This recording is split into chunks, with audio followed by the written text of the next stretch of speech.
سلام نابلنا فتواتنا كبراتن بيتساب تقراي برودكاست سيرفيس نعلة قدم 4 حملة 2018 تنام تمرت تشتاردو حدشتي واناوي معبالتات حيزنا لكم قربنا لنا حابراو زانحتكم سناكهم بمعدام ناب زرزراتهم تسقاقيرنا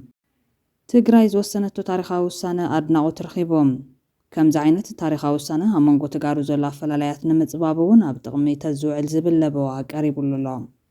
سمهال ملس زيناوي بزعبا معراب تقراي كرم زلو حساب غريبا نحوحات أدناغوت زغربت لو قدايون تزاري بالعام دبنا متكلخت ملس اللوا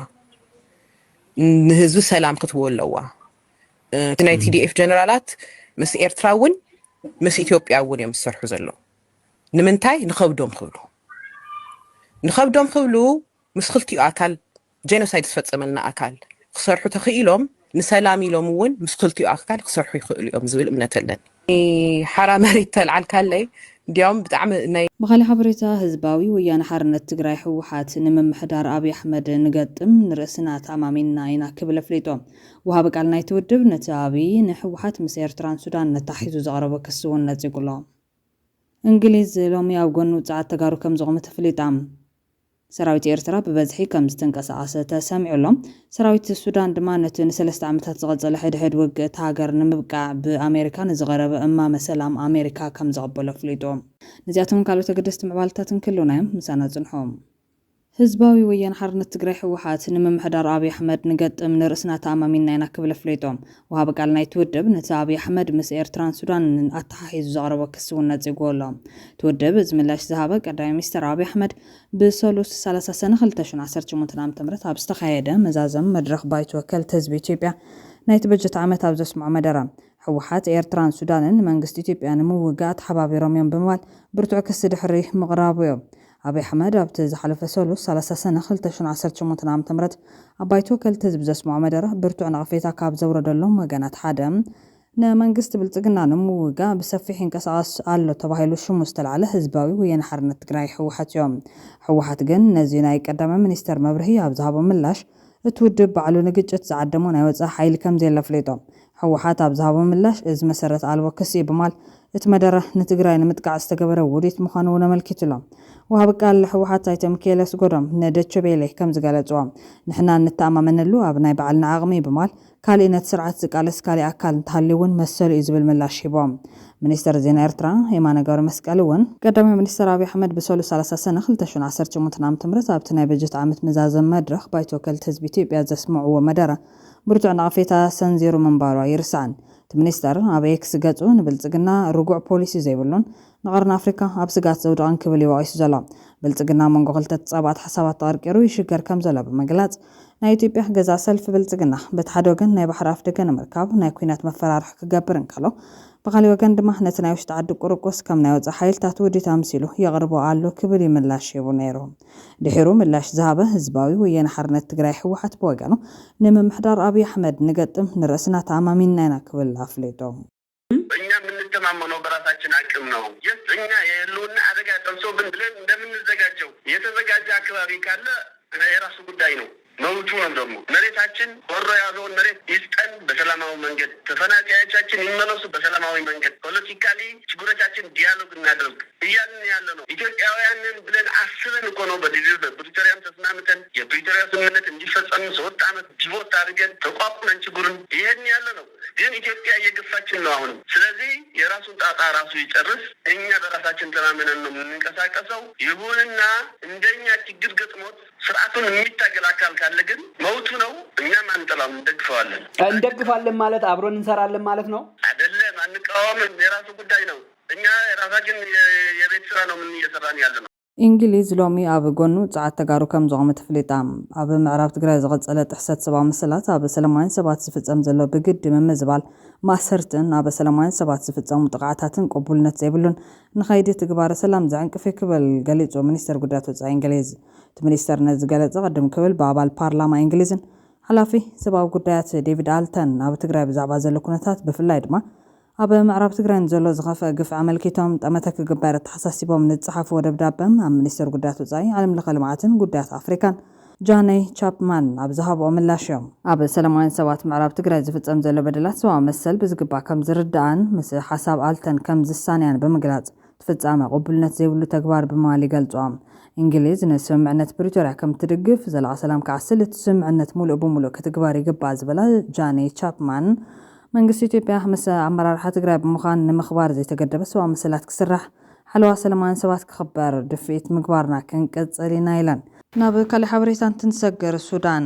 ሰራዊት ሱዳን ነቲ ን3 ዓመታት ዝቐጸለ ሕድሕድ ውግእት ሃገር ንምብቃዕ ብኣሜሪካን ዝቐረበ እማም ሰላም ኣሜሪካ ከም ዘቕበሎ ኣፍሊጦም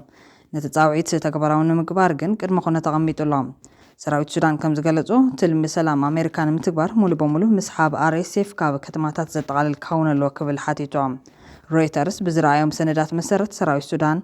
ነቲ ን3 ዓመታት ዝቐጸለ ሕድሕድ ውግእት ሃገር ንምብቃዕ ብኣሜሪካን ዝቐረበ እማም ንምቕባል ዕጡቕ ሓይሊ ቅልጡፍ ደገፍ ካብተን ሒዝዎን ዘሎ ከተማታት ሙሉ በሙሉ ክወፅእ ከም ቅድመ ኩነት ተቐሚጦም ትሕዝቶም ብላዕለዎት ሰበስልጣን ሱዳን ዝተረጋገፀ ሰነዳት ከም ዘርእይዎ ዝሓለፈ ወርሒ ዝቐረበ እማም ኣሜሪካ ክልቲኦም ወገናት ንቐጻሊ 9 መዓልትታት ዝጸንሕ ህጹጽ ሰብኣዊ ምቁራጽ ተኹሲ ክስማምዑ ዝጽውዑ ኮይኖም እዚ ድማ ንቃዋሚ ምቁራጽ ተኹስን ብሲቪል ዝምራሕ መንግስቲ ንምቋምን ናብ መረጻ ዝሰጋገር መስርሕን ንምዝታይ ዕድል ዝህብ እዮም ብተወሳኺ እቲ እማም ብሕቡራት ሃገራት UN ዝምራሕ ኣገባብ ብምፍጣር RSF ውስን ምስሓብ ሓይሊ ክገብር ዝጽውዑ ኮይኖም ነቲ RSF ኣብ ቀረባ እዋን ብሓይላዊ መጥቃዕቲ ዝተቆጻጸራ ከተማ ኤልፋሸር ዝርከባ ሰሜን ዳርፉርን ከምኡውን ኣብ ዝዋን በመጥቃዕቲ ድሮን RSF ትጥቃዕ ዘላ ሰሜን ኮርዶፋንን እቲ ብሰራዊት ዝምራሕ መንግስቲ ሱዳን መብዛሕትኡ ክፋል እቲ እማም ዝተቐበለ እኳ እንተኾነ ነቲ ውሱን ምስሓብ ሓይሊ ጥራሕ ዝብል ግን ተቃዊምዎም እቲ ፕላን ካብ ጉንበት 11 2023 ጀሚሩ RSF ካብ ዝተቆጻጸረለን ኩለን ከተማታት ሙሉ በሙሉ ምውጽእ ዘጠቓልል ክኸውን ከም ዘሎ ቶም ሰነዳት የረድኦም ሰራዊት ዘቕረቦ ሰፊሕ ምስሓብ ሓይሊ RSF ዝብል ጠለብ ኣብ ዝሓለፉ ናይ ሰላም ፈተነታት ተደጋጋሚ እንቅፋት ኮይኑ ጸንሐ እዩ ወሃብ ቃል ጉዳያት ወጻኢ ኣሜሪካ ነቲ ቅድመ ኩነት ርእይቶ ኾነ ምላሽ ይሃበሎን ሚኒስተር ጉዳያት ወጻኢ ሱዳን እውን ብወገኑ ብኡንቡ ምላሽ ይሃበን እቲ ናይ ኣሜሪካ እማም ብተወሳኺ ዕጥቂ ምፍታሕ ምብታንን መሊስካ ምጥያሽን ዘጠቓልል ሓደ ዝኾነ ሃገራዊ ሰራዊት ክምስራት ከምኡውን ንድሕረ ባይታ ኢኳኑል ሙስሊሚን ወይ ድማ ጭካነ ዝመልኦ ተግባራት ዝፈጸሙ ዕጡቓት ዘየጠቓልል በሲቪላት ሱዳን ዝምራሕ ፖለቲካዊ መስርሕ ክህሉ ዝጽውዑ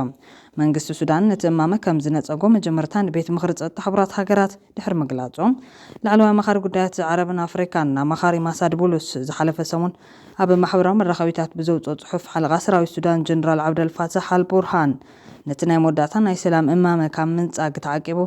ዝተቐበሎ ስለ ዝመስል ኣዝዩ ሕጉስ ምዃኑ ገሊጹ እዩ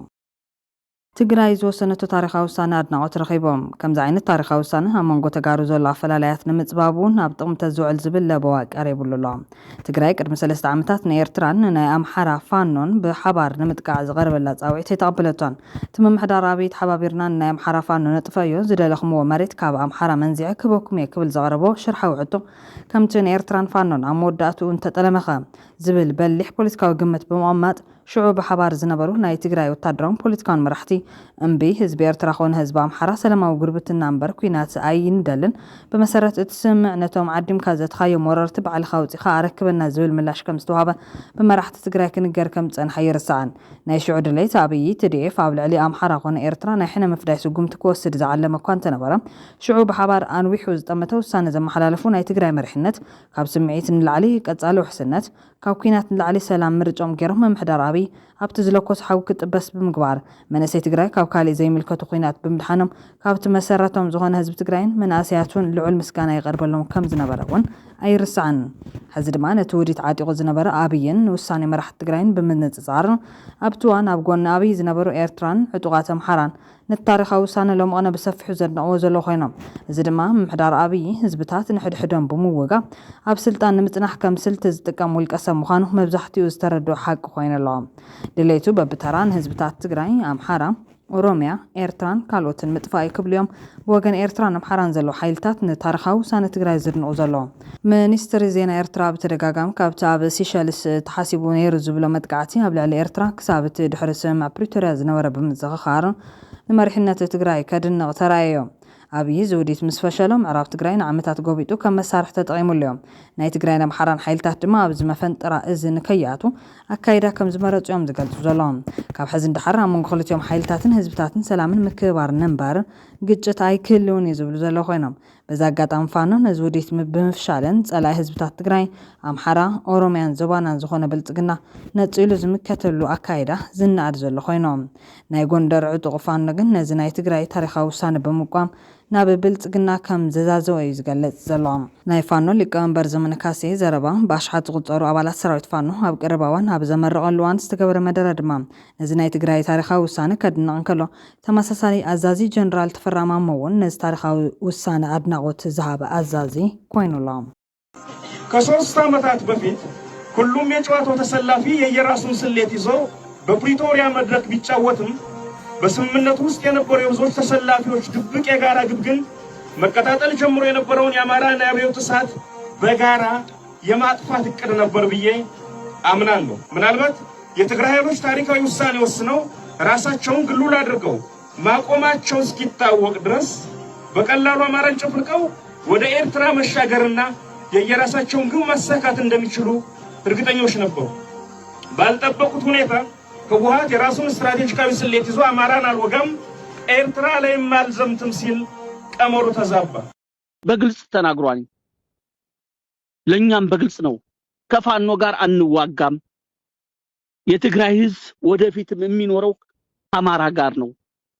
ስለዚህ ሌላ እንትን አንፈጥርበትም። ክፍተቶች ካሉ በውይይትና በውይይት ብቻ እናድርገው። ከፋኖ ጋር መተባበር እንፈልጋለን ያለ ነው። እኛም ይሄን ተቀብለናል። ሁለት ኃይል አለ። አንደኛው በዚህ ስታክስ እኛም አሁንም የአማራ ህዝብ ከትግራይ ህዝብ ጋር የሚያጋጭ ጦርነት የለውም። ይሄ አሁን አይደለም የጠቀስነው ገና መጀመሪያ ነው። አንዳንዱ አይገባውም። ገና ህወሓቶች ለትግል ዛለ ጦርነት ስነሳሱ አቁሙ። የትግራይ ህዝብ እግሩ እስከሚነቃ ዓለምን ቢዞር ከአማራ በላይ ወዳጅ የለውም። የአማራም እንደዛው። እነዚህ ህዝቦች እንደዛ ናቸው። ከአንድነታቸው ከልዩነታቸው አንድነታቸው ያመዝናል። ግን የተፈጠረ ክፍተት አለ። ይሄ ክፍተት በውይይት እና በውይይት ብቻ ነው መፈታት ያለበት የሚል የኛ ፍላጎት መጀመሪያም ነበር። TDF ፋኖን ሰራዊት ናጽነት ኦሮሞን በቁጥር ይኹን ብጽሬት ይዓብዩ ምህላዎም ክትሓስብ እንከለኻ ዕድመ ብልጽግና ኣዝዩ ሓፂር ምዃኑ ይበርህልካ ዝብሉ ተዓዘብቲ ድማ መሪሕነት ትግራይ ኣብ መንጎ ተጋሩ ዘሎ ኣፈላላይ ተመሳሳሊ ታሪኻዊ ውሳነ ክፈትሕ ፀዊዖም ኣለዎም። እዚ ፃውዒት ካብ መቐለ ተበጊሰን ናብ ኣዲስ ኣበባ ዝጓዓዛ ዝነበራ ናይ ህዝቢ ትራንስፖርት ባሳትን ካልኦት መኻይንን ኣብ ኣላማጣ መውፅኢ ዋጃ ኬላ ምውፃእ ተኸልኪለን ንድሕሪት ተመለሳ ብዝበሃላሉ ዘሎ ወቅቲ ዝቐርብ ዘሎ ቀንዲ ምኽንያት ዕፅዋ ድማ ናይ ትግራይ ታሴራ ዝሓዘ ሰብ ኣይሓልፍን ናይ ቆቦን ዋጃን ከባብን መታወቂያ ዘለዎ ጥራሕ ዝሓልፍ ብዝብል መምርሕዮም ብተመሳሳሊ መንገዲ ኣብ መቐለ ደቅና ከይግፈፉ ብማል ተቃውሞ ዘስምዓ 10 ኣዴታት ብሓይልታት ፀጥታ ተታሒዘን ኣብ ሰሜን ፖሊስ ጣብያ ከም ዝተኣሰራ ምንጭታት ኣብ ዝገልጽሉ ዘለዉ ወቅት እዮም። ዓርበ ድሕሪ ሰዓት ካብ ባዶ 5 ቀበሌ 10 ኣዴታት ወሲዶም ኣሲሮም ወነሎም ኣብ ሰሜን ክፍለ ከተማ ወኽን ቤቴን ዘለዋ ዝብል ሓበሬታ ካብ መቐለ ኣብ ዝወፀሉ ዘሎ ወቅት እዩ። እተን ተኣሲረን ዝበሃላ ዘለዋ ኣዴታት ድማ እተን ተቃውሞ ዘስምዓ ኮይነን ሎሚ ጥራሕ ኣይኮነን ካብ ጽባሕቲ ተቃውሞ ዝተራየሉ መዓልቲ ጀሚሩ ቅንያቱ እውን ንምንታይ ተቃዊምክን ኣብ ቅድሚ ዓለም ኣዋሪድክና ኢሎም ንብዙሓት ኣዴታት ነዘን ሕዚ ወሲዶምዎን ዘለዎ ሓዊሱ ዝርዝር ሒዞም ገዛ ገዛ እናዞሩን ናብ ቀበሌ እናፀውዑን ክንገላትዕዎን ከፈራርሕዎን ክእክብዎን ብሓይሊ ኣጥፊና ኢና ይቅርታ ኢልክን ብጽሑፍ ተናዘዛ ክብልዎን እዮም ቀንዮም። ዝተወሰነ ኣዴታት እውን ኣፈራሪሖም ብካሜራ እናቐረጹ ይቅርታ ክብላ ገይሮም እዮም እዩ ተባሂሉ ዘሎ። ከምዚ ዓይነት ስጉምቲ ነታ ቀዲሙ ዝተወሰነ ታሪኻዊ ውሳነ ዝፃረር ብምዃኑ ንኩሉ ትግራዋይ ዝተሓቆፍ መንገዲ ምምራፅ ኣገዳሲ ምዃኑ ዝግለጽ ዘሎ። ወሃብ ቃል ህወሓት ነዚ ተቃውሞ ናይ ኣዲስ ኣበባ እዩ ምባሉ ኣይርስዕን። ኣብ መቐለ ክሊርሊ ቀዳማይ ዝተረኣየ እዚ ስማዕ እስኪ ድንገት መኪና ትሓልፍ ዶ ዝተስተኻኸለ ካሜራ ካብ መጀመርያ እስከ መጨረሻ ዝወድእ ቀረፃ ይካየድ ድንገት ዶ መኪና ትሓልፍ ዶ ተወደበ ሰብ ተልቆ ዝተውይወስ ምን ሒዙ ፀንሒስ ይወቅዕ ድዩ ኣበይ ሪእዎ እንታይ ፈሊጥዎ ድንገት እንድሕር ኮይኑ መቐለ ህዝቢ መቐለ እሱ ጥራሕ ድዩ ተወፂስ ወጫ ወጫ ወላ እሱ ድዩ ህዝቢ መቐለ ህዝብ ተዘይ ተቀበይልዎ እኮ ተሓልፉ ነው ይትኸድን ተንቀሳቀስቡ ነው ይትኸድን እኮ ኮነ ተባሂሉ አጀንዳ ተቀሪጹሉ ፀረ መኸተና ዝወፍር ኃይሊ ብጣዕሚ ብዙሕ ኣሎ ማለት እዩ እዚ ድማ ምንም ዘይፈልጥ ብምስላፍ ብዝተፈላለዩ ብምድላል ፀረት ዕላማና ክስለፍ ብምግባር ትናይ ደገ ኃይሊ ዝገብሮ ዘሎ ናይ ምዕንቃፍ ምንቅስቃስ እዩ ማለት እዩ ብዋናነት ካብ ትግራይ ክሒዶም አዲስ አበባ ዘለው ባንዳታት ድማ ነዚ ዘፈጽሙ ዘለው እዮም ማለት ንምንታይ እዮም ዝገብርዎ ዘለው ተልእኮ ተዋሂቦም ነው አዲስ አበባ ተዓቅቦም ዝኒሁ ትግራይ ከተፍርሱዋ እንድሕር ኮይንኩም ዝደለኹም ክቀርበልኩም እየ ተባሂሉ ሰራዊት ኤርትራ በበዝሒ ከም ዝተንቀሳቀሰ ተሰሚዖም ካብ ደባት ትግራይን ኤርትራን ዝወፁ ሓበሬታታት ከም ዘመላኽትዎ ሰራዊት ኤርትራ ቅድሚ ሕዚ ለቂቆምዎ ዝተባሃሉ ቦታታት መሊሶም ከም ዝተቆፃፀሩ ንነበርቲ ድማ ተመሊሱ ከይትብሉ ከም ዝብሎም ምንጭታትና ወሲኾም ሓቢሮም እዚ ኸውን ዘሎ ሰራዊት ኢትዮጵያ ንምልሻታት ኣምሓራ ብቆቦን ኣጋውን ናብ ትግራይ የፀግዕ ከም ዘሎ ኣብ ዝግለጸሉ ዘሎ ወቅት እዮም ሰራዊት ኤርትራ ዝተቆፃፀሮም ተወሰኽቲ ቦታታት ብዝርዝር ካብ ምግላጽ ግን ንኹነታት ትግራይ ኣብ ግምት ብምእታው ተዓቂብና ኣለና ሰምሃል መለስ ዜናዊ ብዛዕባ ምዕራብ ትግራይ ክእረም ዘሎ ሓሳብ ኣቕሪባ ኣላ እታ መንእሰይ ጓል ኣንስተይቲ ንሕወሓት ኣድናቆት ዘቕረበትሉ ጉዳይ እውን ዘለዓለት ኮይና ስለምንታይ ከምዚ ዝበለ ሰላማዊ ተግባር ኣብ ውሽጢ ትግራይ ዘይትግበር ክትብል እውን ሓቲታ ኣላ ናይ ብልፅግና መሳርሒ እዩ ክትብል ትኸሶን ዕጡቃት ሓራ መሬት ከም ዝፈረሱን ተኣምን እታ መንእሰይ እቲ ዝፈረሱሉ መንገዲ ድማ ሰላማዊ ምዃን ትገልጽ ከምዚ ዓይነት ሰላማዊ መንገዲ ኣብ ትግራይ ዘይምህላው ደቂ 74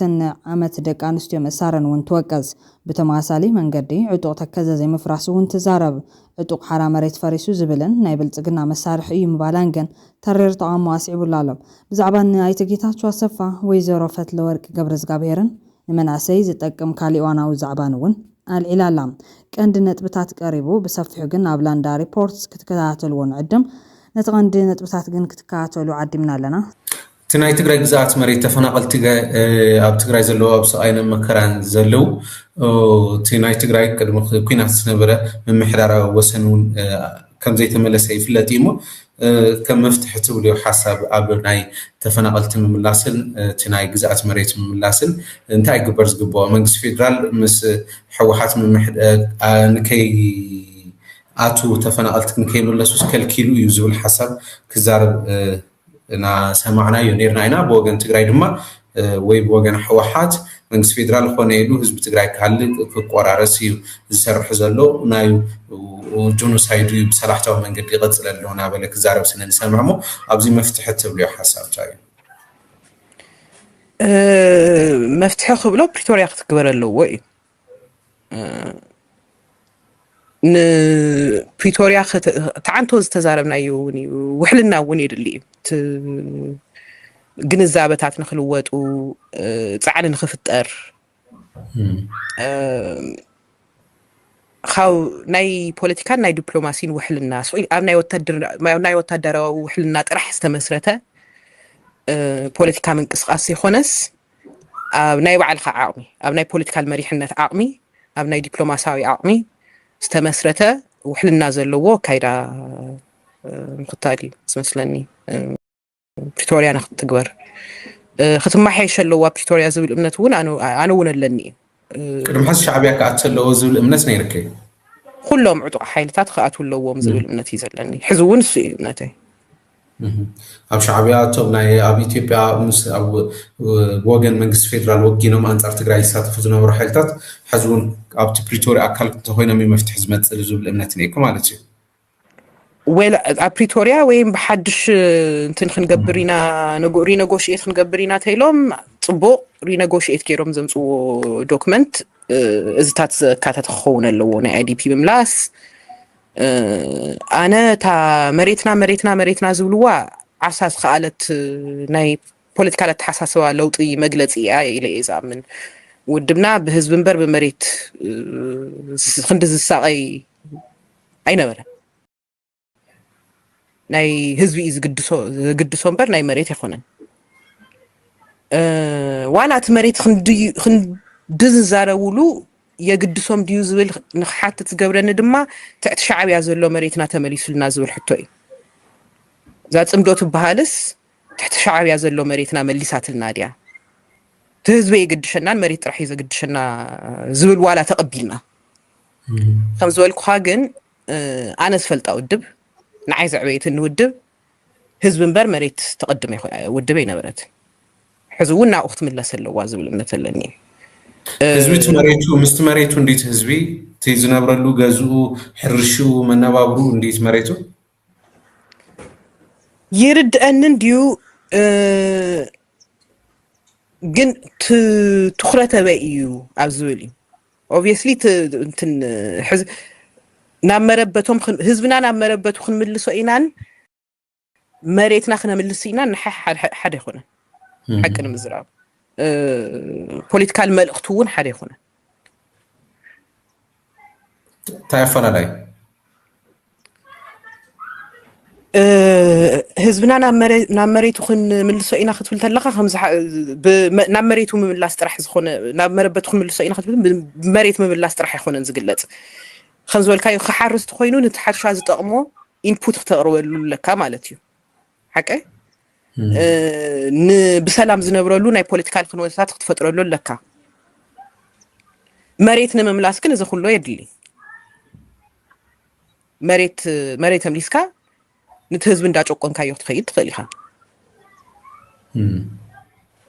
እዚ ኣነ ዝትነፈላለ ስለዚህ መፍትሒው ትናይ ትግራይ ግዛታዊ ምምሕዳር ንምስራት ናብ ፕሪቶሪያ መሊስካ እዩ ኩሉ ነገር መፍትሒ ዝመጽእ ዝብል እምነት ብኮስዶ ማለት እዩ بتوخس ዝምለስ ነገር ኣሎ ኢለ ኣያምን حق المزرابون حدا بتوخس خن ملسو ኣይንኽእልን ዝብለሉ ምኽንያት تحزز ان هي قعز الناس ولا عنتو زلعنا يو ناي لوجيستكس مالتيو ولا نتقارسس زدناقف عينتيو السو خيطرينا ناب انتن تاتينا خالي صقم خطري خيل يزول امنت سلازلني معدن زكايدلو زلو بوتاتات زقوصاصرو ناي وتدرنا مراحتي تطون نخبل اخو لي غبرون مالتيو زي ساتفلو تكوينا خمس ساتفلو بتعم بزح مردات لي خمس ولكها اني كون مجمريا غزي زغالصكو ነገር የለ تعم خمس ولكها حدا سلسته ربعه تصبصاب بيبنا لنا اينا كلنا يمسلني ناي ورق زوريا ز حدش يوزبل امنت يبلين حد ነገራት رئي له شومات ناي ملطاف ناي انتن خبرز تنكف زربا ناي مزراب قلمل رئي له اذا حق المزراب ولا ملس انتهالو ناي جيتاچو اسفا بروجكت اسرع عمت زغبر بروجكت له الى اذا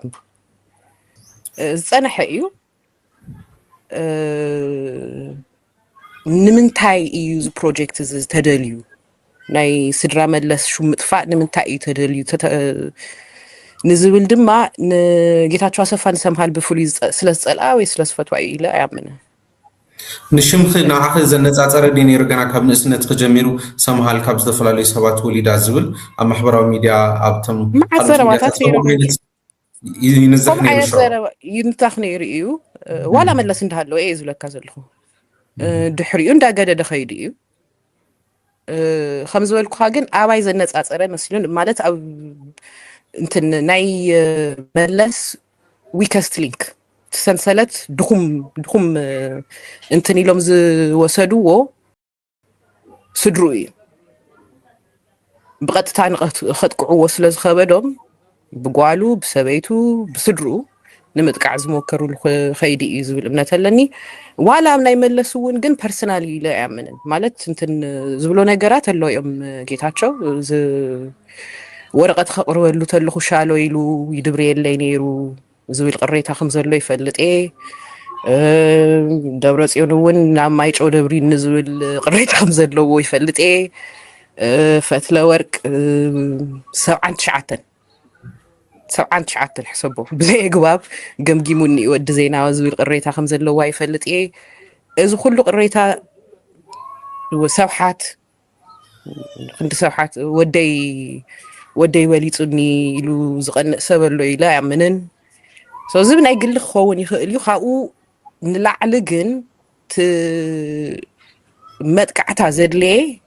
ነቲ ልምዓት ስለ ዘይደለዩ ነቲ ሓሳብ ስለ ዘይደለዩ ነቲ ሓሳብ ክትፍኡ ስለ ዝደለዩ ናብ ከምዚ ዓይነት ኩነታት ንክንኣቱ ስለ ዝደለዩ ተቆፃፃሪ ዘይብሎም ድላዮም ነቲ ህዝቢ ከም ዘሰነዮም ከበሳብሱ ናብ ድኽነት ክእቱ እንትን ዝብሎ ነገር ነይርዎ መለስ ሰብቲ ንፋት ናይ ሕወሓት እውን ናይ ኢህወዴግን እንትን ዝነበረ ኣካል ፕሮግራም ዝነበረ ፖለቲካል ከምዚ ዓይነት ፖለቲካል ኢኮኖሚ ኣብ ኣሞራ ካብ እንትን ዝበልዕ ካብ ሬሳ ዝበልዐሉ ዓይነት እንትን ፖለቲካል ኢኮኖሚ ናይ ምፍጣር ሓደጋ ኣለዎ እዩ ትግራይ ኣካብነት ዝብል ገምጋም ናይ ነባር ናይ ኢህወዴግ ገምጋም ነባር ናይ ሕወሓት ገምጋም እሱ ንኸሳልጡ እዮም ከም ዝበልኳ ዊከስት ሊንክ ተባሂሉ ድኹም ሰንሰለት ተባሂሉ ናይ መለስ ድኹም ኣካል ናይ መለስ ሰንሰለት ተባሂሉ ዝተወሰደ ስድርኡ ስለ ዝኾነ ኢለ እየ ዝኣምን ክንደዚ ማለት ንፋለጥ ኢና ጌታቸውን ይፈልጠኒ እዩ ኣነ እውን ይፈልጠ እየ ድምርፅ ከም ዘይብል ይፈልጥ እዩ ኣብኡ እቲ ናይ ወርቂ ካብ ጀመርናዮም እንታይ እዩ እቲ ወርቂ ከዘሎ ክሳብ ትፈልጥዮም ሚድያታት ዝወጡ ዘለዎ ሓበሬታት እንታይ እዮም ኣብ ወርቂ ኣብ ትግራይስ እንታይ እዩ እኒኦ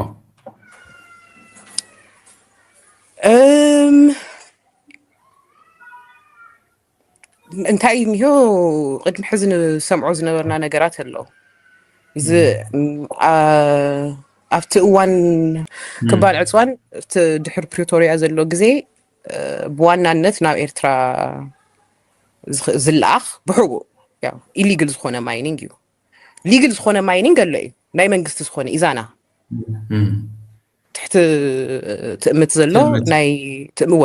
ትሕቲ ትእምት ዘሎ ናይ ማዕድን ኩባንያ ኣሎ እዩ ብኡ ገይሮም ክሰርሕዎ ይኽእሉ እዮም ኢንስቲቱሽናላይዝድ ብዝኾነ መንገዲ ታክስ ብዝኽፍል መንገዲ ነቲ ናይ ህዝቢ ረብሓ ከም ዝውዕል ዘሎ ብንረጋግፀሉ ስርዓት ብዘለዎ መንገዲ ክገብርዎ ይኽእሉ ነይሮም እዮም ብሕቡእ ዝገብርዎ ኮይኑ ማለት ብሕቡእ እዮም ዝገብርዎ ዘለዉ ስርዓት ዘለዎ መንገዲ ይኹን ዝገብርዎ ዘለዉ ዝኩሉ ዝፈልጦ እዩ መጀመርያታት ናብ ኤርትራ ከም ዝለኣኽ ከም ዝነበረ ድሕሪኡ ድማ ድሕሪ ሓደ ዓመት ኣከባቢ ናይ ኢትዮጵያ ሴንትራል ባንክ እውን ብዘውፀ ዋጋ ማለት ካብ ካሊእ ኣካላት ኢትዮጵያን ላዕሊ ኣብ ትግራይ ዝተረኸበ ወልቅስ 10% ፕሪሚየም ገይሮምሉ ነይሮም ወብ ሽረ ዋጋ ብጣዕሚ ወሰኽ ነይሩ ወሲኹ ነይሩ ትዝክርት ኮይንካ ኣሻዒቱ ከባቢ ንንእሽተይ እዋን ተኣሲሩ ተፈቲሑ ነይሩ እዩ ዳዊት ገብረእግዚአብሔር ኣብ ዱባይ ተኣሲሩ ተፈቲሑ ነይሩ ዋና ኣብዚ ዋና እንትን ሚና ዝፃወት ዝነበረ ናብ ኤርትራ ምስጋር ሚና ዝፃወት ዝነበረ ድማ ዳዊት ገብረእግዚአብሔር እዩ መፅናዕትታት ተረጋጊፁ ድዩ ንሱ ከም ዝሳተፈሉ ከም ዝነበረ እወ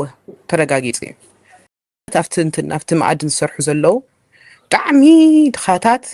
ኣብቲ እንዲያም ኣብቲ ሓደ እንትን ካፕቲቭ ወርክ ፎርስ ኢሎም እዮም ገሊፆሞም ካፕቲቭ ወርክ ፎርስ ማለት ባርያ እዩ ሕዚ ኣብ ትግራይ ካብቶም ማለት በይኖም ዝሰርሕዎ ይኮነን ምስ ዓለም ለኸ ኩባንያታት እውን ዝስራሕ እዩ ሕዚ ንኣብነት ናይ ካናዳ ኩባንያ ናይ ካናዳን ናይ ቻይናን ኩባንያታት ከመይ ገይሮም ናይ ምስ ቲዲኤፍ ጀነራላት ከም ዝሰርሑ ዘለዉ ዘጋለፀ እውን ሓደ ፅሑፍ ነይሩ ኣብ ናይ ግሎበል ሜል ዝበሃል ዝወፀ ዓሚ ይመስለኒ ናይ ካናዳ ኩባንያ እሱ ኣብ ኤርትራ እውን ካብ ኤርትራ ብባርነት ዝተኸሰሰ እዩ ማለት ሰባትስ ብባርነት ብምሓዝ ኣብ ካናዳ ዝተኸሰሰ ኩባንያ እዩ ስለዚ መሰል ኣለዎ እዩ ማንኛውም ሰራሕተኛ መሰሉ ክኽበረሉ ግቡእ እዩ እዚ ዝግበር ድማ ብሕጊ እቲ ኢንቫይሮንመንት ክሕለወ ኣለዎ እዚ እውን ዝግበር ብሕጊ እዩ ከም ዝበልኩ ታክስ ክክፈል ኣለዎ بخع خالقت انتنات ون النهاية يوم نتقلال لا أبت تقلال لنا إيكونومي سرعة ون زمتو بالشونة سلازلو ناف سرعة توتدليخا منجست زقوت أتروس إذا ماينينج النهاية سرحوز زخونة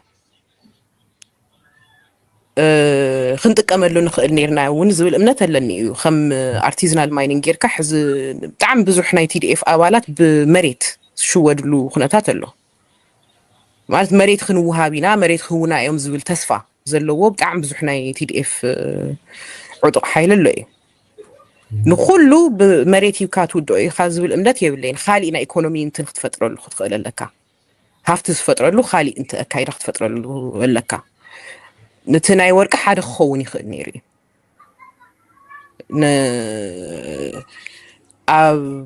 قوينات طرح استأثر منسي نخاي خون خم حدا نيسرح فترة انت نسخ قباري خد نيري خم اي تجاورن حزون سخلوات اللو زبل أمنتها لأن خلوات دمع مسألة هاو نجار ودبنا متكلخت من لسه اللو زبل أمنتها لني بزعبا نحوحات احنا كنا من لسوينا تزلات خونتات عايز مثل تايخك تقبرني وازول نجارات بنات منس كسمع دليا جن حزي ورق كابل عنا بزعبات تجراي حزي زلاتو نسك تحاسب كلخي تاي رأيك زول كسمع دليا تجراي تناي وش دخونتات يلون بخالقة عطبات حرام ريت اليوم كل زي كتري وكلخي تجراي كتحاسب كلخي ناب حلنا خي حزي تايمت تاي تحاسب تجراي سمها الخميت رأيك تجراي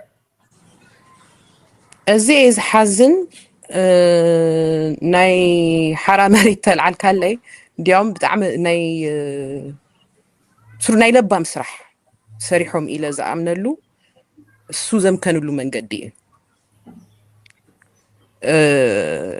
بحايلي بنتنزي خونس نخمل لسوس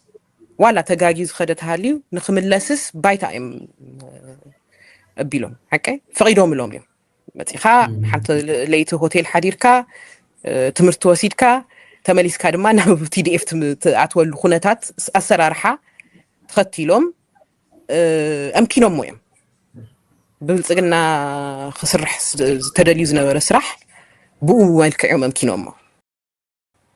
ما خينو اللي كتعامني ناي توم حرام ريت عطوات تبتينومي إلى إذا أمن مالت ناو سرع خينات خاتو خم زي خل ناي عالم خناتات خم زي خاتو خم زي فقدلو مسترد أبي أو خالي بوتاتات ونز جورون ديو ميليشا مسريتكا بت ميليشا نختربش نختبط زجورو انتن النهي أو تجري راح يخونن قد بحزون غيرو ناي ولك أي تسملاش كوميتي بخم أجير خنردون خلينا ناي بي دقاف زلوا نخبط انتن زبالة خندفت ناي تي بي اف يمكننا لهم تناي تي بي اف كد مخيني إلى زأمن تزنبرة كايدا ون بتعمل ناي لبا مكايداي إلى إيزوستو حزير دأكا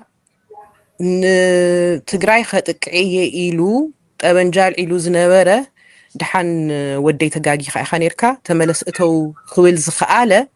خمي جير إناي سوعنا 4 عامت أدو بخم عينة منفس خريزي خالة بحيلة رح بمكت صارت رح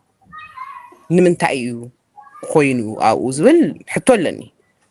أفتي في أفت ناي حرامريت يكون ناي تي بي إف استجابة جن بتعمل ناي لبام استراتيجي كاوز خنا كايدا ينيرو يزعم تلعلت هلا بزعوات تي بي إف سمرت قال مله تناي سمرت قال يزولهم حنت نجر جن أتهم حد يحطهم ما نتهم مس دموزهم مس ماكينهم مس كله بنفيتهم نوعنا بزخوننا تفعلون بالليل ومزوجوا مناسين جنرالاتن عندنا ما يناي مقبر تندنس زلون يزمسل تهم وجههم زلوا جنرالات كولونيلات وتهدرات هاي زناي تبيلف جوجل حزو زلوا بوليتيكا بتمنجان عجب كام خد عين دلين يلوم كله تقمم قديفهم زوج سباتيهم هذه عمان من تأشم زي كنا ناي سمرت حشاخر كوني أميل كامجمات حدا جزء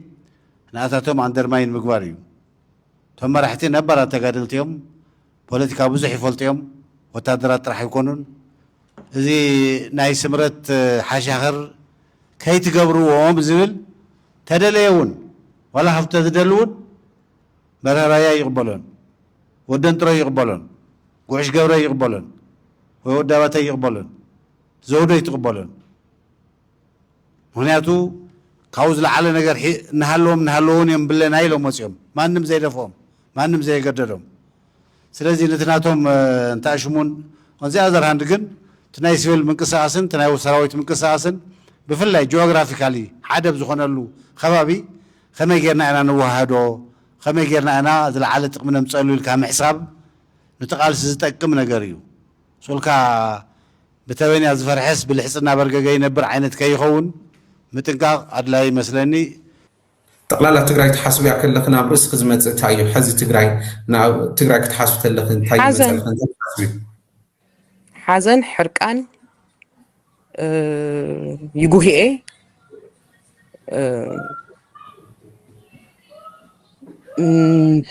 ህልኽ እዚኦም ስምዒታት እዮም እንታይ ክትሓስቡ ከለኽ እዚኦም ቶም ስምዒታት እንዲኦም እንታይ ክትሓስቡ ከለኽ እዚኦም ስምዒታት ይመፁ ናይ ትግራይ ኩነታት ክሓስብ ከለኹ እወ ሰብ ትግራይ ዝረአየካ ማለት እየ እወ እሱ ማለት ብጣዕሚ ዝሕዝን ኩነታት እዩ ዝረአየኒ ዝሕዝን ዘጉሂ ናብ ህልኽ እውን ዘእቱ ናብ ህልኽ ክብለካ ከለኹ ክልወጥ ኣለዎ ኩነታት እዚ ክልወጥ ኣለዎ ናብ ዝብል ህልኽ እውን ዘእቱ ፅቡቅ እሺ ናብ ናይ ሕወሓት ዛዕባ ክንኣቱ ሕወሓት ኣብ ምንታይ ብርኪ ትርከብ ኢልኩ ተኣምኒ ናብ ታሪክ ክትፍፅምን ክትሰርሕን ኣለዋ ዝብል እምነት ኣለኪ ማለት ኣነ ከም መብዛሕትኡ ትግራዋይ ዝግምት ስምዒታዊ ዝኾነ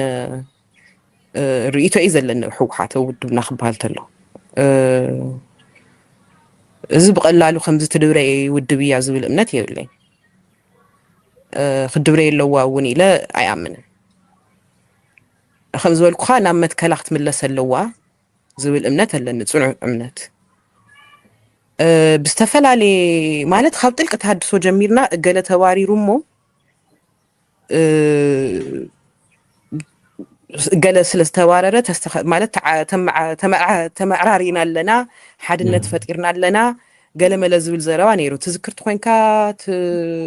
ለማ ደብረፅዮን መን ነይሩ ሽዑ ቻቶም ናይ ሃይለ ማርያም ተሰብሲቦም በቃ ድሕራይ ካብ ትግራይ ንሰምዑ ዝነበርና ንሕና ተመዕራሪና ኢና ንሶም እውን ክመዕራርዩ ሓድነት ተፈጢሩ እዩ ኣብ ፅቡቅ ብርኪ በፂሕና ኣለና ገለ ዝበሃል ዘረባ እዩ ነይሩ ኣብ ውሽጢ 3 ዓመት ናብ ኩናት ኣቲና ይሁደግ ፈሪሳ ናብ ኩናት ኣቲና ዳሕራይ ቅድሚ 2 ዓመት ድማ ንጌታቸው ባሪርና ኣለና ኣብ ፅቡቅ ቁመና ኣለና ምስ ወዲ ወረደ ሰብ መስረተ መንግስቲ ዝሓሸ እዩ ዘስርሕ መንግስቲ ተፈጢሩሎ ውድብን መንግስትን ህዝብን ሰራዊትን ናብ ሓደ መፂሎ ገለ ዝበሃል ዘረባ ንሰምዕ ነርና መጀመርያታት ኣብ ውሽጢ ዓመት ድማ ኣይ እጃሞ ክፍፅም ይኽኣለን እሞ ይባረርልና ዝብል ድማ ሰሚዕና ስለዚ ትምፅራይ ዝበሃል ኣነ እስካዕ ፀሪና ክብሉ እምበር ፀሪዮም ክርከቡ ይረኣኹ ንምፅራይ ድማ መሰረታዊ ነገር እገለ ተባሪሩ ዘይኮነስ ንትውድብ ዝመርሖ ሓሳብን ርእይቶ ዓለምን እዩ ኣነ ናይ ብሓቂ ፅርኢት ግልፂ ሓሳብ ግልፂ ርእይቶ ዓለም ግልፂ ፕሮግራም ግልፂ ትልሚ ክህልወና ተሎ እዩ ፀሪና ክንበሃል ዝኽእል እቲ መሪሕነት ከም ዝበልኩኻ ሓደ ግዜ እንትን ኢሉ እዩ ተስፋ ክንገብሮ ንኽእል ኣብቲ ካድረ መሪሕነት ክራይ ኣካባቢ እዩ ክራይ ኣካባቢ መሪሕነት እዩ قدم حز ودب حدقا إلى زقمتهم نجارات بتقلال ኮይኖም እዮም ተፈጢሮም እዮም መግለጽታቶም ተኣምናይ ክራይ ኣከብት ምዃኑ ተወርቂ ሓደ መግለጽ ተወርቂ ኣብ ከም ዝበልኩ ምትሕዋስ ተፈጠረ ምትሕዋስ ነጋዳይ ድዩ ናይ ህዝቢ ኣገልጋሊ ድዩ ዘይፍለጥ ምትሕዋስ ምፍጣሩ ሓዚ ድማ ኮነን ጀሚሩ ኣነ ኣብቲ መረፃ ትዝክርት ኮይንካ ቀድሚ ኩናት ዝነበረ መረፃ ኣብ ናይ መጨረሻ ሰዓት ሓደ ናይ መቐለ ሰብ ሃፍቲ እትዮም ነይሮም ትዝክርት ኮይንካ ተቐባልነት ንክንረክብ ኢሎም ናይ መጨረሻ ሰዓት ኣባል ውድብ ዘይኮነ ዘይነበረ ኣብ ንግዲ ዝሳተፍስ ሓደ ናይ ሕወሓት ተወዳዳሪ ገይሩስ ኮይኑስ ተቐሪቡ ነይሩ ስለዚ ትምትሕዋስ ፀንሐ እዩ ዋላ ናይ ጉዳያት እስልምና ናይ ትግራይ ፕሬዚደንት ናይ ትግራይ ጉዳያት እስልምና ቤት ምክሪ ፕሬዚደንቱን ካብ ማጨው ተመሳሳሊ ወዳደር ተገይሩ ነይሩ ሹ ንሕወሓት ወኪሎም ምትሕዋስ ናይ ሃይማኖትን ናይ ፖለቲካን ናይ ንግድን ናይ ፖለቲካን ምትሕዋስ ኣለዎ ኣሎ እዩ ናይ ውድብ ፕሮግራም እዚ ዝኹንኖ እዩ ኦኬ ስለዚ ከም ዝበልኩ ናብ መትከላ ክትምለስ ኣለዋ ውድብ ትውድብ ክትልዕል ከለኺ ምስ ናይ 93 እናላዓልኺ ኣብ ትሽዑ ዝነበረ ርዕዮተ ዓለም ምስቶም ካብ ሕወሓት ዝወፅዎ ኣመራርሓ ምስኦም እናተሓዝ ክትገልፅዮ ነይርክሞ ናይ ቦናፓርቲ ኣተሓስባ ዘለዎ ሓዚ ይቕፅል ከም ዘለዎ እናገለፅክ ነይርኺ ሓዚ ዘሎ እቲ መሪሕነት ብከምኡ ድዩ ዝግለፅ ኮይኑ እቲ ዘሎ ናይ ሕወሓት ኣመራርሓ ብከምኡ ድዩ ዝግለፅ ኮይኑ እወ ኣነ ብከምኡ እየ ዝርድኦ ሕዚ ናይ ሕወሓት ቤት ፅሕፈት ሓለፍቲ ዝኾኑ ሽዑ ኣካል ተዓንጃ ምንባሮም ጥራሕ ዘይኮነስ ተተሓሳስባ ግን ሕዚ ውድብ ፅዒኖም ኣለዉ ዝብል እምነት ኣለኒ ናይ ዓንጃ ተሓሳስባ ዝተፃዓና ውድብ እያ ማለት ቦምበር ወይ ትምክትለ ቦምበር ምስኦም ዝነበረ ዲ ነይሩ ሕወሓት ቤት ፅሕፈትን ሓላፊ ምስኦም እያ ነይራ ደብረፅዮን ኣብ ዘድልዮ ኣብ ዘድልዮ ምስ ማንም ክኸውን ይኽእል እዩ ዝብል እምነት እዩ ዘለኒ እሳ ግን ደንበኛ ናይ ንኡስ ከበርቴ ኣተሓሳስባ ናይ ንኡስ ከበርቴ መግለፂ እውን ኢለ ዝወስዶ እቲ ናይ ቦናፓርቲዝም ስርዓት ናይ ቦናፓርቲዝም ስርዓት እውን እዩ ሕዚ ኣብ ትግራይ ነጊሱ ዘሎ ዝብል እምነት እዩ ዘለኒ ተስፋ ዘቁረፀና ንብዙሓትና ናይ ፒፒ ጭቃነ ኣይኮነን ተስፋ ዘቁረፀና ናይ ባዕልና መሪሕነት ዘይግዱስነት እዩ ኢለ እየ ዝኣምን ካብ ምንም ነገር ንላዕሊ እቲ መንፈስ እሱ ሓዊ ዝነበረ መንፈስ ማይ ዘበልሉ ናይ መሪሕነት ኣካይዳ እዩ ኢለ እየ ዝኣምን ሕዚ እውን እቲ መፍትሒ መሪሕነት ውድብ ናብ መትከሉ ምላሱ እዩ ትግፋ ፒፒ ስለ ዝገበሮ ትግራይ ክገብሮ ኣለዎ ዝብል እምነት የብለይ ጌጋ እዩ ብጣዕሚ ዓብዪ ጌጋ እዩ መሕፈሪ እዩ ፈትለ ወርቂ ከም ትብሎ ከም ዝነበረት ውድብና ኣእሚኑ እዩ ዘጋድል ዝነበረ ኣእሚኑ ዘይኮነ ሰገዲዱ ማለት ክገብሮ ሕዝስ ትክክል ኣይኮነን ዝብል እምነት እዩ ዘለኒ ኣዶታት ትግራይ ሕወሓት ውድበይ መፅያስ ደቀይ ክትወስደለይ ኢሎም እንዳበኸዩ ክሓብእዎ ምስ ብጣዕሚ መዘግነን እዩ ክትሓስቦ ሶይልካ ቆልዑት ኮይና እንትን ናይ ደርጊ ምስሊ ዝመስለና ዝነበረ እሱ እዩ ሓቀይ ናብ ብጣዕሚ ንዓይ መዘግነኒ መሕፈሪ ምእማን ከም ዘይከኣለት እውን መግለፂ መንጎ እቲ መንግስቲ ፌደራል ናይ ትግራይ ጉዳይ መፍትሒ ትብልዮ ሓሳብ ክሰምዕ ይደልየ ህዝቢ ብፀገም እዩ ዘሎ ሰራሕተኛ መንግስቲ መሃያ ኣይረክብን ዘሎ ብዙሓት ኩናት ብምስጋዕ ካብ ትግራይ ይወፁ ኣለዉ ካብ ትግራይ ምውፃእ ጥራሕ ዘይኮነስ ነቲ ጆኖሳይድ ፈፂሙልና ናብ ዝብልዎ ናብ ኣዲስ ኣበባ እውን ምኻድ እዩ ከም መማረፂ ገይሩ ብዙሕ መንእሰይ ይወስዶ ኣሎ እሞ መፍትሒ ትብልዮ ሓሳብ እንታይ ይመስለክ ምስ መንግስቲ ፌደራል ኣብ ትግራይ ዘሎ ሓይልን ፀገም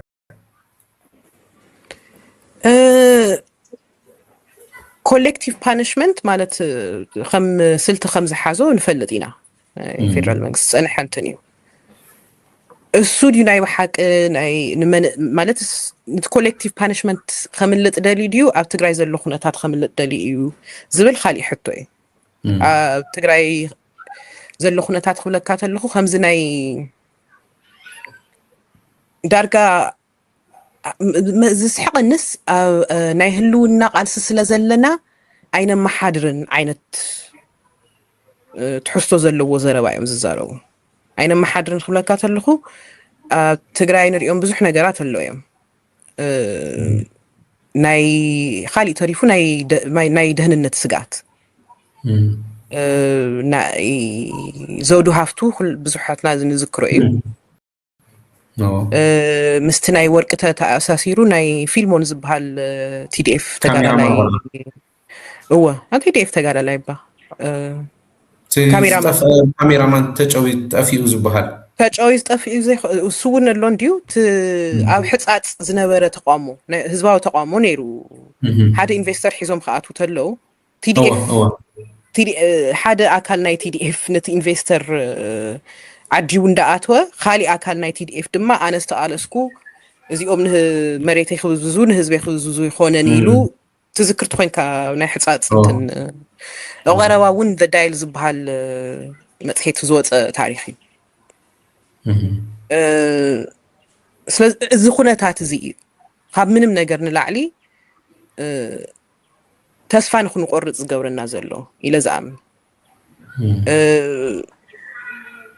እና እሱ ክፍታሕ ንዑ ንምፍታሕ ድማ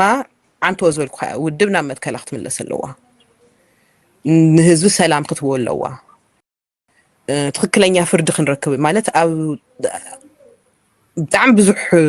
ምስክር ዘለዎ ዋና መንገዲ መቐለ ብጣዕሚ ብምዘግነኒ መንገዲ ዝተቀተለት ቆልዓ እስካዕ ሕዚ ፍትሒ ይረኸበት ዳም ኣብቲ ናይ ፍትሒ ኸይዲ ክሕጭጭሉ ዝሞከሩ ኩነታት እውን ኣሎ እዩ ናይ ቲዲኤፍ ኣዘዝቲ ኣትዮም ዘፈራርሑሉ ነቲ ዳኛ እውን ዘፈራርሑሉ ኩነታት እዩ ዝኒሄ ስለዚ ናይ ሰናይ ምምሕዳር ሕፅሮት ናይ ፍትሒ ሕፅረት ናይ ኢኮኖሚያዊ ፍትሒ ሕፅረት እዚአን ኢና ክንፈትሕን ዘለና ዋላ ንክንምክት ኣነ ዝክሪ ሕዝና ኣብነት ኣብቲ ናይ ልክዕ ፕሪቶሪያ ቅድሚ ምፍራምና ዝነበረ ኩናት ሎጂስቲክስ ናይ ሎጂስቲክስ ሕፅረት ዝነበሮም ኢና ብዙሓትና ንዝክር ንኸውን ኢና ሕፅረት እሱ ብምንታይ እዩ ተፈጢሩ ብግዕዝና ገለ እንትን ክበልዕ ገለ እንትክበልዕ እዩ ትኸይድ እሱ ሰንሰለት እሱ እንትን ኢሉ ሓተትናም ደብዚ ጋዕዚና ዝፈፀሙ የለን የለን ስለ ዝብለካ ዘለኹ እዝታት ግን ይፍለጥ እዩ ብቅርሹ ብዳቱ ብሪፖርት ይፍለጥ ዶ ሪፖርት ከቀሪቡ ዶ እዚ ዝፈልጡ ሰባት ሪፖርት ተቀሪቦም ዶ ኣይፈልጥን ኣነ እንትን የብለኝ ከም ሓንቲ ምስክር ኣነ ኮይኑ ክቀርብ ይኽእል እዩ ኣደዳ ፀላኢ ብዘይኮነሉ መንገዲ እቲ መድረክ ተፈጢሩ ኣነ ዝረኣኽዎ ነገር ስለ ዘሎ ምስክር ኮይነ ንምቕራብ ብጣዕሚ ዝግጅት እየ ናብ ፍርዲ ናብ ፍትሕን ተቐሪቡ እወ ሕዚ ትግራይ ኣውጊዕና ኣላ ኒአና ብዙሕ ነገራት ክሳብ ሕዚ እሞ ናበይ ኣብ ተምርሕ ኢላ ክተኣምኒ ኣብ ቀረባ ኣዋርሕ እንታይ ዝፍጠር ይመስለኪ ብጠቕላሉ ትግራይ ናበይ ተምርሕ ኢላ ክትኣምኒ ኣነ ክትንብየ ይደሊን ሕዚ ዘለትሉ ኩነታት ግን ኢንፋክት እንትን ኣብቲ ናይ 93 ነፈላላይ ቦናፓርቲዝም ዝበሃል ዝነበረ ኣብቲ ናይ ፖለቲካ ብሰራዊት ዝምርሐሉ ኣብ ብዝበዛ ዝተመሰረተ ፖለቲካል ኢኮኖሚ ዝሰፍሐሉ እንትን ኩነታት ኢና ዘለና شعون ናይ ህልውና ብሹም ህልውና ብሹም እንትን ዝግበር ተግባሪ ነይሩ ህልውናና ክንረጋግጽ የብልናን ይኹንኩን ዝብል ዘለኹ ህልውና ንክንረጋግጽ ግን እዚ ናይ ክራይ ሰብሳብነት ናይ ክራይ አካብነት ፖለቲካል ኢኮኖሚ ቦናፓርቲስት ዝኾነ ፖለቲካል ኢኮኖሚ ክዕለ የለዎ እዩ ትናት ተዓሊናዮ ናብ ጽቡቕ ብርክ ክንበጽሕ ንኽእል ኢና ዝብል እምነት ኣለኒ ተዘይተዓልዩ ግን ኣብ ናይ ኩናት ዕኒኒ ክንነብር ኢና